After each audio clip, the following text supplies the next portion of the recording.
seorang anak umur 14 tahun di tengah malam tiba-tiba mengambil pisau, menusuk leher bapaknya sampai meninggal, dan kemudian mengejar ibunya, menusuk ibunya, tapi ibunya selamat. Akhirnya neneknya yang kemudian ditikam dan meninggal. Coba untuk sesaat bayangkan ini. Hai, bangun sekarang. Jangan, mimpimu belum selesai. Jangan angkat telepon itu. Angkat aja, kenapa ribet susah? Hak kamu, angkatlah. Kalau itu penting, gimana? Kamu gak punya teman. Jangan, tapi terserah deh. Cepet angkat. Ini nggak nyata. Kamu tahu kan ini nggak nyata? Itu mungkin telepon dari orang-orang yang pernah menuduh kamu kemarin. Ingat kan? Iya, dia. Kesalahan seseorang jangan terlalu lama dipendam. Lebih baik dibicarakan. Angkat. Gak perlu deh. Lebih baik sekarang mandi, siap-siap berangkat kerja. Gak usah diangkat, lupain aja. Tidak ada artinya buatmu. Tapi terserah kamu, hak kamu untuk memutuskan. Angkat saja teleponnya sekarang, lalu kamu bisa tahu itu siapa. Jangan. Iya jangan, dia akan datang. Angkat. Lihat ibumu, bingung melihatmu seperti ini. Cepat, putuskan sebelum semuanya terlambat. Sudah dibilang, pergi, buang telepon itu. Astaga, dibilang baik-baik. Angkat, dia yang menelpon mau berbicara kepadamu. Cepat, niat baik gak boleh diabaikan. Lain sih, udahlah, duduk aja. Pergi. Kamu buang-buang waktu. Kamu gak punya siapa-siapa. Pergi sekarang. Lakukan kerjaanmu, tidur, bekerja. Lakukan apa yang harusnya kamu lakukan sekarang. Angkat, bicara dengan ibumu, minum obatnya.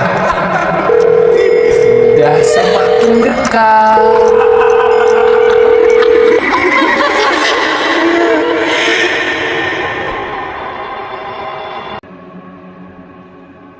Bagaimana kira-kira reaksi Anda? Takut tentunya.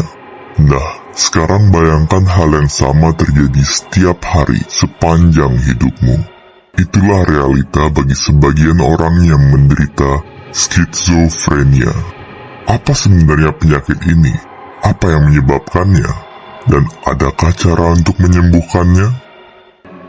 Untuk banyak orang, ketika mendengar istilah skizofrenia, mungkin mereka akan langsung membayangkan karakter fiksi seperti The Joker yang bersifat jahat dan berbahaya bagi orang sekitar. Stigma negatif ini tidak menggambarkan skizofrenia secara menyeluruh dan tidak akurat sama sekali. Setiap penderita skizofrenia dapat mengalami gejala yang berbeda-beda. Secara sederhana, gejala-gejala ini dapat dibagi menjadi 3, yaitu gejala positif, negatif, dan kognitif. Gejala positif skizofrenia adalah terjadinya perubahan pada tingkah laku dan pikiran, seperti berhalusinasi, yaitu melihat, mendengar, atau bahkan mencicipi sesuatu yang sebenarnya tidak ada. Gejala negatif merupakan timbulnya sikap apatis terhadap lingkungan sekitar, merasa hampa dan tidak termotivasi melakukan apapun. Sementara itu, gejala kognitif lebih sulit untuk dilihat. Pada umumnya, gejala ini menimbulkan kesulitan untuk menjalani kegiatan sehari-hari. Contoh yang paling sering terjadi adalah kesulitan berkonsentrasi. Seseorang dapat dikatakan menderita skizofrenia apabila dirinya mengalami gejala-gejala tersebut dan apabila gejalanya memiliki dampak yang signifikan terhadap kegiatan sehari-hari. Skizofrenia menyerang sekitar lebih dari 23 juta orang di dunia. Sementara di Indonesia, penderita skizofrenia mencapai sekitar 400.000 orang. Dan kebanyakan dari mereka justru dikucilkan alih-alih diberikan pengobatan dan perawatan. Sama seperti penyakit kejiwaan lainnya, penyebab dari skizofrenia belum diketahui secara pasti. Namun, ada beberapa faktor yang dapat meningkatkan resiko seseorang menderita skizofrenia, yaitu keturunan, komplikasi saat kelahiran, dan cedera otak. Selebihnya, bagi orang-orang yang berisiko tinggi tersebut, terdapat beberapa hal yang dapat membuat gejala mereka kambuh, seperti stres dan penggunaan narkoba. Karena kurangnya pemahaman masyarakat, penderita skizofrenia seringkali dikucilkan atau diberikan perawatan bersifat non-saintifik yang dapat memperparah situasi. Yang justru diperlukan oleh penderita skizofrenia adalah pemeriksaan oleh seorang spesialis kedokteran jiwa atau psikiater, dan tentunya obat-obatan khusus yang dapat menekan gejala-gejala mereka. Kenyataan pahitnya adalah skizofrenia tidak memiliki dukungan sebesar penyakit lain seperti kanker atau HIV. Tidak banyak orang membicarakan skizofrenia. Oleh karena itu, orang yang memahami dan memberi dukungan bagi penderita skizofrenia sangat sedikit.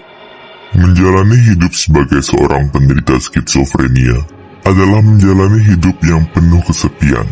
Tetapi Anda mampu merubah hal tersebut, mulai dengan berhenti mengecap penderita skizofrenia sebagai orang gila. Stigma tersebut hanya akan membuat penderita skizofrenia semakin menghindari perawatan yang diperlukannya dan membuatnya semakin dikucilkan oleh lingkungan sekitar. Selanjutnya, pahami skizofrenia lebih dalam. Seringkali yang kita takuti adalah hal yang tidak kita pahami. Hal ini terbukti dengan begitu banyak penderita skizofrenia di Indonesia yang terlantar atau dipasung. Semakin banyak orang memahami skizofrenia, semakin banyak pula penderita skizofrenia yang tertolong dan mendapatkan perawatan yang diperlukannya. Sekian untuk video kali ini. Apabila Anda atau orang yang Anda kenal menderita skizofrenia, Anda bisa mengacu pada link di kolom deskripsi untuk menghubungi beberapa komunitas peduli skizofrenia. Seperti biasa, jangan lupa untuk like, share, dan subscribe supaya kalian tidak ketinggalan video-video baru kami. Jika ada topik yang kalian ingin kami bahas, kalian bisa tulis itu juga di kolom komentar. Semua link untuk sumber yang kami gunakan dalam video ini dapat kalian lihat di kolom deskripsi. Terima kasih telah menonton, dan sampai jumpa di video berikutnya. Pernah beberapa kali mikir, tapi bukan pengen mengakhiri hidup, pengennya kayak mati cepet aja deh gitu, atau enggak nanti malam tidur I wish I can die just tonight gitu. Tapi karena apanya bukan gue pengen mati, tapi gue pengen menyudahi rasa sakit. I wanna finish the pain. It's nothing about finishing my life. Misalnya mati kan udah nggak ada pain gitu.